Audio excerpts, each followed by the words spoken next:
LAX. Oh, but that's space building. I'm just getting breakfast. 7-Eleven. Still in Los Angeles, on my way back to New York City. Today is Perpetuate to Iterate Day, Habit 5 in the Get Off the Couch ethos. It'll be the 4th installment of the infamous Lovesac Story Unabridged. Buckle up.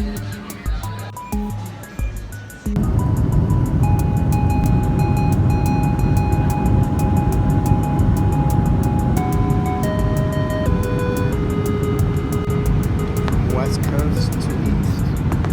Used to be a West Coast kid. Now I'm all East Coast. Gonna hit the Delta Lounge real quick to upload this vlog for y'all. Delta Lounge on 3 legs of this trip. All for you. And zoom back home to hang out with my family finally. Alright, so it's Perpetuate to Iterate Day on the Get Off the Couch vlog. And in a nutshell, what that means, perpetuate to iterate, is once you've gotten off the couch and done something today, it's not enough, right? You gotta keep learning, but you also gotta just keep going, keep grinding, right? And so, too many entrepreneurs are too quick to start something and then abandon it and not willing to necessarily, grind it out, do what it takes to keep it going. And only then can you iterate, because only then can you really learn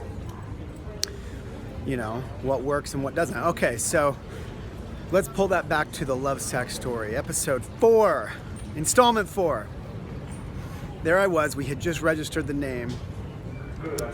There I was, I had just registered the name, Lovesac, believe it or not, in October, on Halloween of 1998 at the Utah State Tax Commission for $25. I told that story in my last installment. But I didn't mention that I had done it with a K, and it just bothered me, man. A week or two went by, and I just didn't like it. It reminded me of Kmart. So I actually went back and amended the name and re-registered it as Lovesac right from the beginning. And we've been K-less ever since. My neighbors wanted a Lovesac. The Turley family was just bugging me. I grew up babysitting their kids down the street. They saw me going back and forth to drive-in movies with this thing, and they were the reason I went and registered the name, because they wanted to buy one so badly. I couldn't just sell it to them. I needed a company, right? So I made them a Lovesac, the first Lovesac. It was actually dark green and dark gray in the spirit of Olympus High School in Salt Lake City, Utah. That's what they wanted. All their kids were going to Olympus or heading that way, and that's where I went to high school. And I went down again to Joann's Fabrics, found enough vinyl to make what was roughly a super sack. Let's call it 10 yards. Cut out 2 figure eights, and this sack I actually sewed myself. Because remember, at that point I had broken up with my girlfriend. And it was her mother who sewed the first Lovesac. So I was kind of on my own. And my mom had this old steel Singer sewing machine that worked great, worked okay. And I wrecked it sewing the first few Lovesacs, but I did it. And in order to have these breathe, because see, when you jump on a Lovesac, they kind of puff out, And when they're made of vinyl, they're basically like big balloons. So I had to install this weird breather hole, which I basically used just this weird stretchy gray fabric and sewed in like a football shaped, like a cat's eye shaped piece of fabric in the seam that would allow the air to puff out. It was such a goofy thing. I can't even describe. It's like if you jump too hard, this thing would puff out, and it would almost be like turning your pocket inside out. It's probably about 8 inches long, and it let the air. It's like a vent. And then I, put a zipper in the sack somehow, and stuffed that thing, and I did it by hand. And so I made 3 Lovesacs that Christmas that I remember. One for the Turleys, big, it was green and gray. One as an experiment out of gray fleece for my best friend from high school, Christian Janke, who later became a partner in Lovesac. I'll explain in a bit. And finally, a Lovesac for my practically next door neighbors, best friend growing up, the Mayfields, my cousins, actually, but grew up with all their kids playing in the yard. And Judy Mayfield, who was a school teacher, wanted a little primary colored, like yellow, green, blue, red vinyl Lovesac, like about the size of a gamer sack today, small sack for her classroom. And those 3 Lovesacks, all except the fleece one that would breathe actually through the fabric, they had this little breather pocket that I described in it. It's the goofiest, weirdest thing. And I sewed them all myself, and it was not easy. And by the end of those 3 Lovesacks, the sewing machine, I had jammed it so many times that the motor gave out, and it's dead today. I don't know if my mother has ever forgiven me for that, but the sewing machine is actually still in my parents' basement, which quickly became Lovesac headquarters. So let's talk about how I stuffed those. I needed stuff to put inside of those, and the foam that I had put in the original Lovesac, which came from our camping mattresses at home, I'd cut up on a paper cutter, a thing with an arm you chop paper with to cut straight lines. Yeah, I cut up foam mattresses on that, but now I was making more, and so that wasn't exactly very efficient. But the, foam was the best stuff. I needed more. I yellow paged my way to a furniture company called Intermountain Furniture that manufactures couches, because I figured they probably have that foam that's in my couch right upstairs. And sure enough, there's this one main sofa factory in Salt Lake City, Utah. There were probably some small ones, but this was like the big one. Tiny now that I have perspective, but drove down to 2nd South and 2nd West, and there was Intermountain Furniture. If you're familiar with Salt Lake City, this is right where Bricks used to be, Bricks nightclub, and right next door to that, and knocked on their door. It turns out they would actually let me have their scrap foam. When they make couches, when any company makes couches, there's a ton of waste. And what's cool about Lovesac, we've always gathered up that waste and used it. It could have ended up in the landfill. So this furniture factory would have all these scraps of foam. So, some small scraps, some big scraps, weird shapes, different colors, different textures and densities. And I basically took those scraps. They'd let me put them in a big plastic bag. They'd sell it to me for like 5 cents a pound, which now, we pay like 10 times that these days, at least. And I would take it home in the back of my 1976 Ford Bronco. I had this really cool red, roofless, classic Ford Bronco that I had restored. That was my car now. I could document this whole story by the automobiles that I've collected over the years. I love them.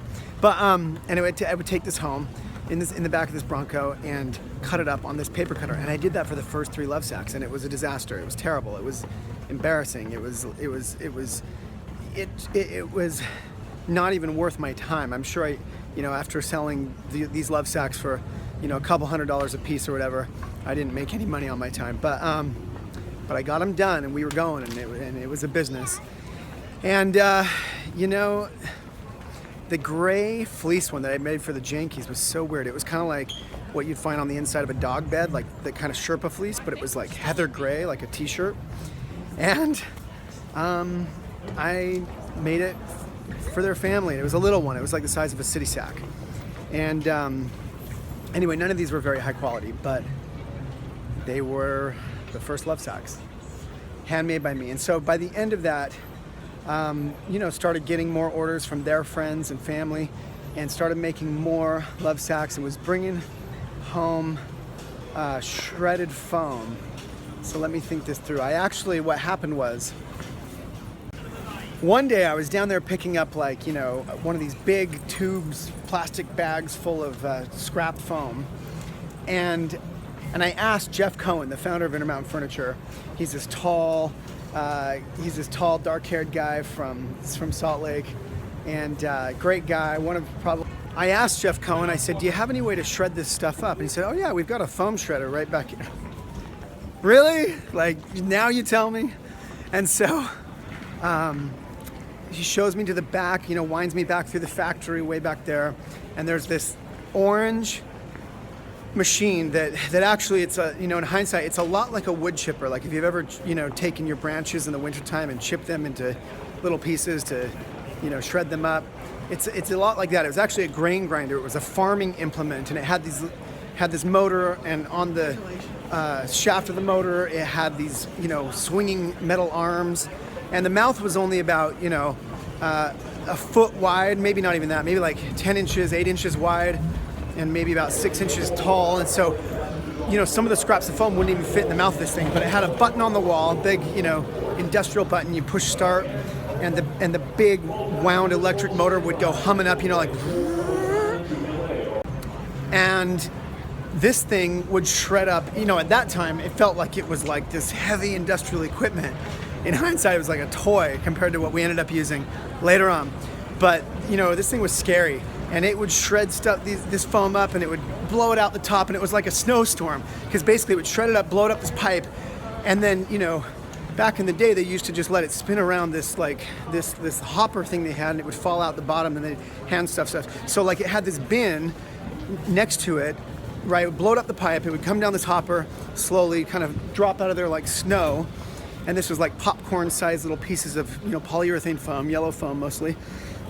And it would go in this bin that was a lot like those, those basketball games where you have them in your basement, you shoot hoops and little mini basketball, and it counts the number of baskets you make. Had this bin that was a little bit like that, like a bin where you take the foam and pull it over toward the end, and then you'd stuff a Lovesac by hand.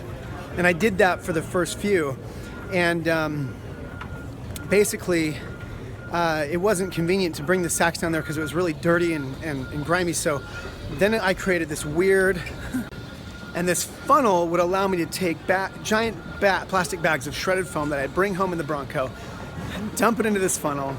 I built like a circle thing at the bottom that I could close off. I'd pull the rope, pulley the funnel up to the ceiling full of foam. I'd hook a Lovesac onto the bottom, and I could shake the foam from the funnel down into the Lovesac.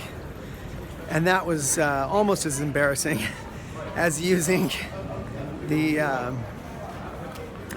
the paper cutter, but it was faster. And now we could stuff I could stuff a Lovesac with shredded. It'd take me an hour to shred the foam. I'd bring it home, then I'd dump it in, and it was not pretty, but I was making Lovesacs in the basement. So the business continued for, just a couple months on my own. And then right around Christmas, I was just getting too busy, and it was too hard, and it's too much work. And like any young entrepreneur, you go get your business partners. And where do we all go to get our business partners? To our best friends.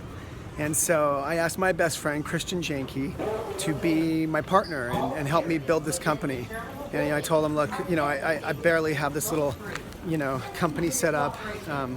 Once we get it made into a real corporation or whatever, we'll give you some stock in it, and we'll build this thing together.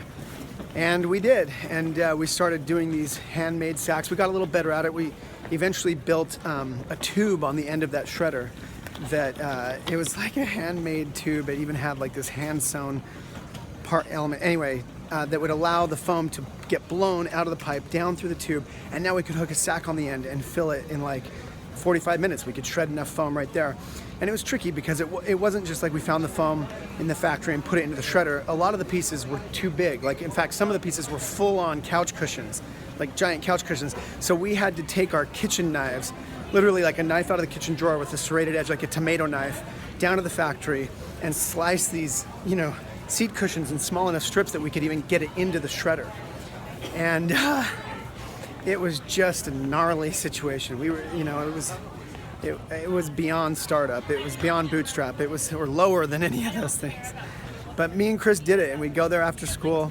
Eventually we found that an electric knife, like a turkey knife, like an electric carving knife would work pretty well to cut those strips.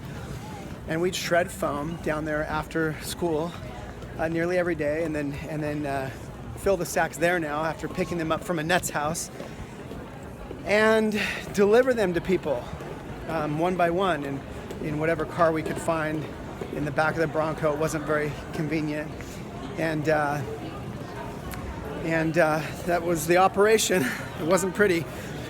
That winter in January, we went up to Park City, Utah. I invited a bunch of my parents had this timeshare condo up there, and I invited a bunch of my fraternity brothers from this LDS fraternity that I was in to come up and go tubing on the mountainside at night and whatever, and go skiing. And Chris and I were talking about bringing on another partner to do marketing, and we knew that this guy, James Hyde, Chris knew this guy, James Hyde, from one of his classes that, you know, was a marketing major. I think he was a year or two older than us, so he was about to graduate and with a degree in marketing, so of course he was the guy for marketing. And we asked James Hyde at that party to be our third partner in Lovesac. So it was me and Chris and James Hyde. Ironically, James had to do sack filling duty just like the rest of us. All of us did sack filling duty, and that's what we did. We filled Lovesac's by hand. James was working on a marketing plan, and we began promoting. And then one day, we were at the factory shredding foam, and the motor on the shredder died. So that's all we'll cover for today in the Lovesac saga. We get to the point where the foam shredder's dead. We've only sold probably, you know, I don't know, 50 Lovesacs in our life, if that. I've got 2 business partners, no money, you know, all of our money had gone to just buying more fabric. And the prospect of having to fix this unknown machine from the 1970s that came off of a farm and was hand-built, connected to the wall to some power outlet, was not sounding promising. But such was our life. So that's it. That's the vlog.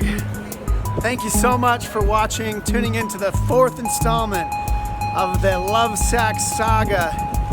I don't know how many installments this is gonna take. I'm going slow. I'm going into every detail, stuff I've never shared with anybody. I'm sure I'm leaving plenty out, but doing my best to recount it like it really happened. I really have never told most of this detail to anyone. So enjoy it, subscribe, share it with a friend, share it with an aspiring entrepreneur. You know, full access to what it's taken to build this thing and what's happening in my real life today as we build Lovesac from this little basement business now to something bigger. Get off the couch, go make something happen. Do big things. Love you guys. Yeah.